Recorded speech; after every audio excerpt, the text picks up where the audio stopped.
Good morning, student. In last period, we have to start the point evolution. The definition of evolution already we have to study in last period. The gradual changes that occur in a living organism for a long duration is called as a evolution. Evolution is a very slow process. So, evidences of evolution. Today, we are discuss about evidences of evolution. या उत्क्रांतीचे पुरावे कोणकोणते आहेत याची माहिती आपल्याला घ्यायची आहे. There are 6 evidences of evolution.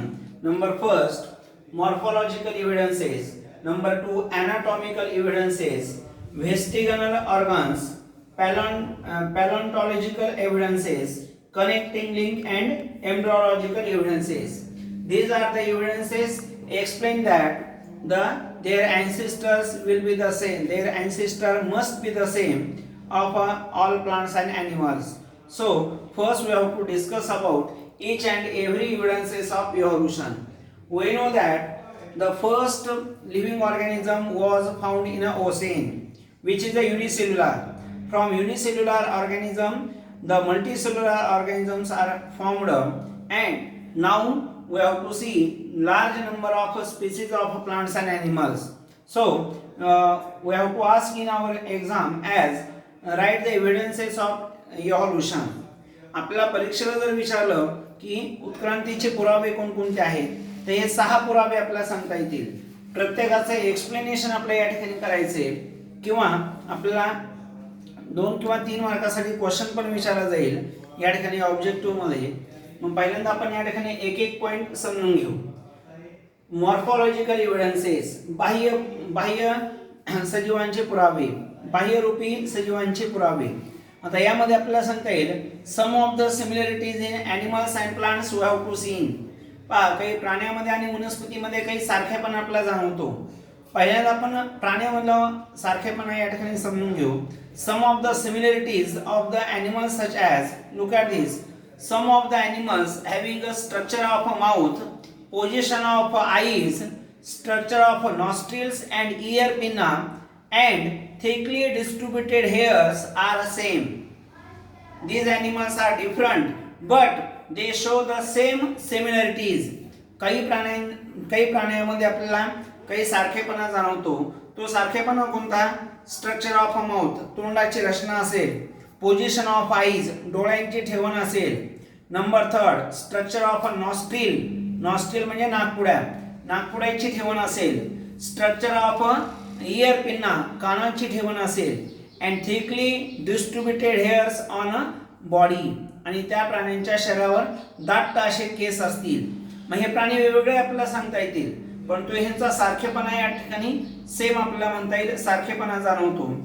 Means from this similarity we conclude that we indicate that the similarities of different animals show the same origin and must have a common ancestor. Ancestor म्हणजे पूर्वज. या प्राण्यांची तोंडाची रचना किंवा डोळ्यांची ठेवण असेल किंवा नाकपुड्यांची ठेवण असेल किंवा इयर पिन असेल किंवा त्यांच्या अंगावर असलेले दाट केस, याच्याहून त्यांचे पूर्वज हे सारखे असावेत, हे एक आपला पुरावा या ठिकाणी सांगता येईल. दुसरा आहे प्लांट्स. आपण वनस्पतीमध्ये जर पाहिलं तर काही वनस्पतींच्या पानामध्ये देखील सारखेपणा आढळतो.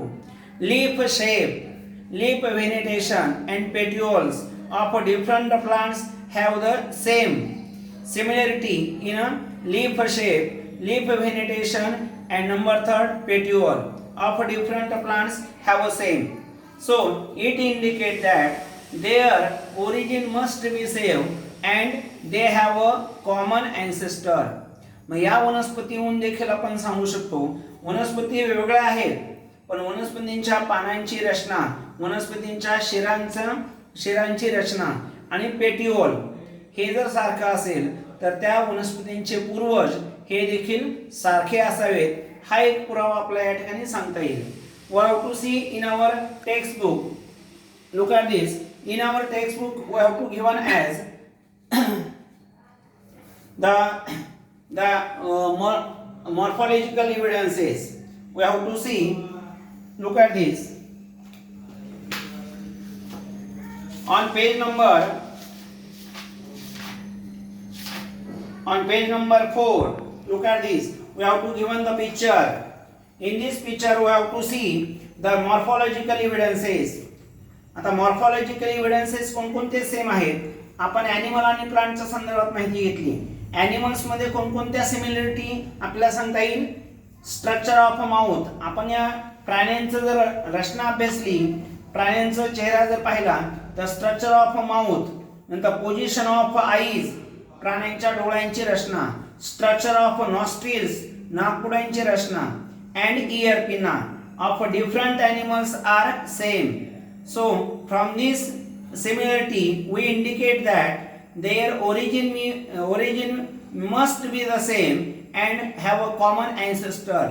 या प्राण्यांनुसार या प्राणी जरी वेगळे असतील परंतु काही प्रमाणामध्ये त्यांच्यामध्ये सारखेपणा आढळतो. मग हे उत्क्रांतीचा पुरावा सांगता येईल. आणि प्लांटमध्ये different plants we have to given in a picture. The leaf shape of different plants, leaf vegetation and petioles of different plants have a same. So it indicates that their origin must be the same and ancestors have a common. या वनस्पती आणि प्राण्यावरून आपण हे सांगू शकतो की त्यांचे पूर्वज हे सारखे असावेत. So it is about morphological evidences. मग समजा तुम्हाला विचारलं क्वेश्चन एक्झाम मध्ये right a note on morphological evidences. मग आपण काय लिहिणार. ॲनिमल आणि प्लांट मध्ये असणारी सिमिलॅरिटी. मग आपण असं लिहू शकतो या ठिकाणी morphological evidences in animals some similarities such as structure of mouth, position of eyes, structure of nostrils, structure of pinna and thickly distributed hairs on a body have a similar of different animals. It indicates that their origin must be the same and have a common ancestors. आपण आता पाहिलं figure मध्ये पुस्तकामध्ये त्या प्राणी जरी वेगळे असतील तरी त्यांच्यामध्ये काही सारखेपण आपला आढळतो. यावरून या प्राण्यांचे पूर्वज समान असतील हे सांगता येईल. दुसरा प्लांटचा आपण समजून घेऊ. आता आपण पाहिलं leaf shape, leaf vegetation and petioles of different plants have a same. So it indicate that their origin must be the same and have a common ancestor. It is about morphological evidences. Now, second, anatomical evidences. We know that there are different animals which are used for different activity. For example, different animals have different structure of bones. Look at this. We have to given in a picture on page number 4. Look at this. On page number 4, we have to see as different structure of animals are given. Then we have to discuss about how the anatomical evidences are we have to be given. Anatomical evidences, शरीरशास्त्रीय पुरावे. आता या ठिकाणी कोणकोणते प्राण्यांची हाडांची रचना दिली पहा. Human hand, मानवी हात दिलेला आहे, त्याची रचना हाडांची रचना दिलेली आहे. नंबर 2 आहे 4 लेग ऑफ ऑक्स, बैल जो आहे बैलांचा जो पाय असेल त्याची हाडांची रचना दिलेली आहे. पॅटागमा ऑफ अ बॅट, वटवाघूळ असेल. Flipper of a whale. These are the animals we have to given having the structure of bones. या प्रत्येक प्राण्यांच्या हाडांची रचना आपल्याला दाखवलेली आहे या ठिकाणी. The uses of structure of these animals are different. या प्राण्यांच्या हाडांची रचना जरी थोड्याफार प्रमाणात सारखी आहे, हाडांची रचना सारखी आहे पण ते यूज मात्र वेगळं आहे. मग यावरून काय सांगता येईल. The structure of bones are same and bony joints also same. हाडांची रचना इथं सेम आहे, सारखी दिसते आपल्याला.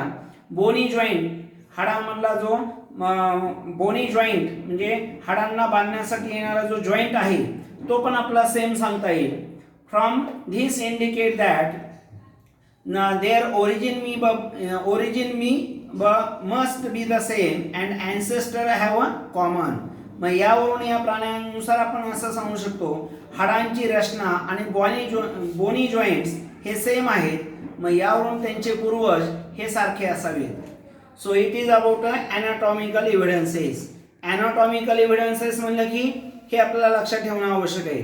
The structure of a human hand, the structure of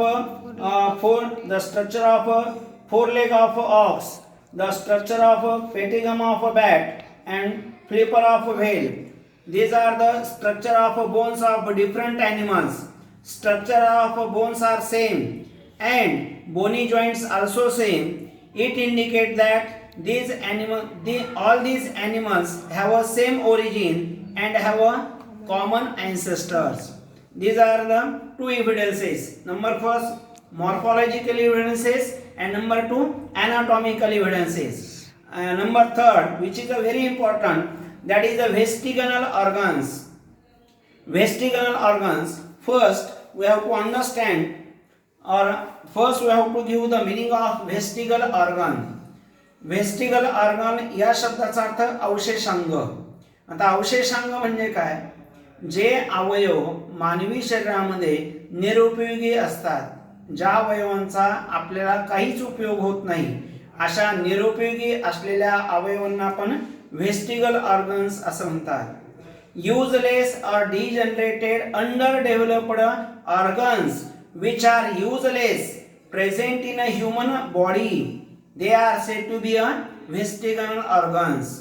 असे अवयव, जे अवयव आपल्या शरीरामध्ये निरुपयोगी आहेत, आपल्या त्या अवयवांना काही या ठिकाणी उपयोगी ठरत नाहीत आपल्यासाठी, त्यांना आपण व्हेस्टिगल ऑर्गन्स म्हणता येईल. डेफिनेशन काय सांगता येईल?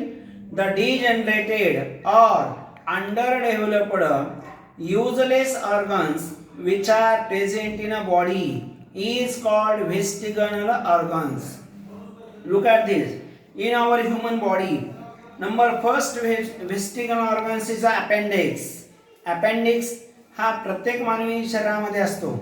Appendix which is a vestigial organs, but it is useful in a regiment which is useful in a animals. Regiments animals, रवंत करणाऱ्या प्राण्यामध्ये अपेंडिक्स सर्वात महत्त्वाचा आहे. आपण रवंत करत नाहीयेत.